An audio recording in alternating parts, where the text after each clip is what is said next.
గం గణపతియే నమః. శ్రీ గురుభ్యో నమః. శ్రీమాత్రే నమః. జగద్గురువులు శ్రీ శ్రీ ఆదిశంకరాచార్యులు వారు కనకధారా స్తోత్రం యొక్క ఫలశ్రుతి ఈ 2 శ్లోకముల్లో వివరించి ఉన్నారు. స్తువంతియే స్తుతిభిరమోభిరన్వహం త్రయీమయీం త్రిభువన మాతరం రమాం గుణాధిక గురుతర భాగ్యభాజినో భవంతి తే భువి బుధ భావితాశయాః. ఏ ఎవ్వరు అను అహం అన్వహం ప్రతిదినము త్రిభువన మాతరం 3 లోకములకు తల్లియగు రమాం లక్ష్మీదేవిని మా రమా మంగళదేవత అని అమరం. అమోభిహి స్తుతిభిహి ఈ పొగడ్తలతో స్తువంతి పొగుడుచున్నారో తే వారు భువిహి ఈ లోకమున అధికాహ అధిక సుగుణములు కలవారును గురుతర భాగ్యభాజిన ఎక్కువైన భాగ్యమును పొందిన వారును బుధ భావిత ఆశయాః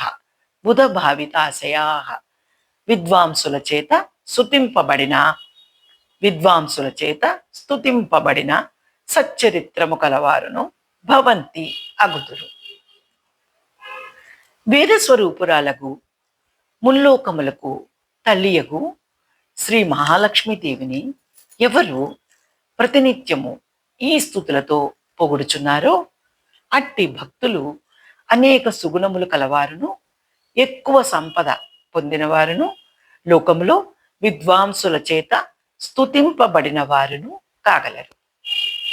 ఎవ్వరు ప్రతిదినము ముల్లోకములకు తల్లియు త్రయీమయీ అగు లక్ష్మీదేవిని ఈ స్తోత్రములచే స్తుతింతురో వారు విద్వాంసులచే భావితాశయులై గుణాధికులై అధిక భాగ్యశాలురు అగుచున్నారు.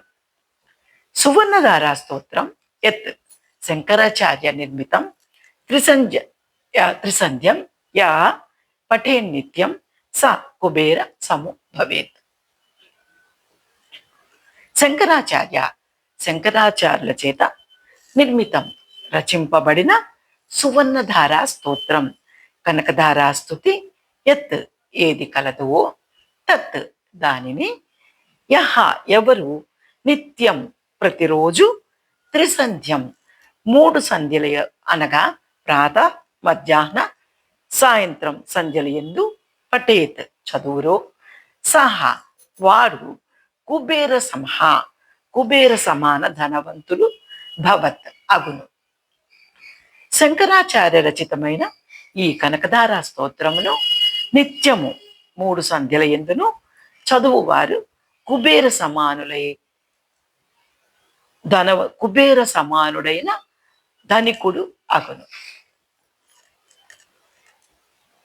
యదక్షర పదభ్రష్టం మాత్రాహీనం చ యద్భవేత్ తత్సర్వం క్షమ్యతాం దేవి నారాయణి నమోస్తుతే. ఓం తత్సత్. బ్రహ్మార్పణమస్తు. శ్రీ మహాలక్ష్మీ నమః. శ్రీమాత్రే నమః.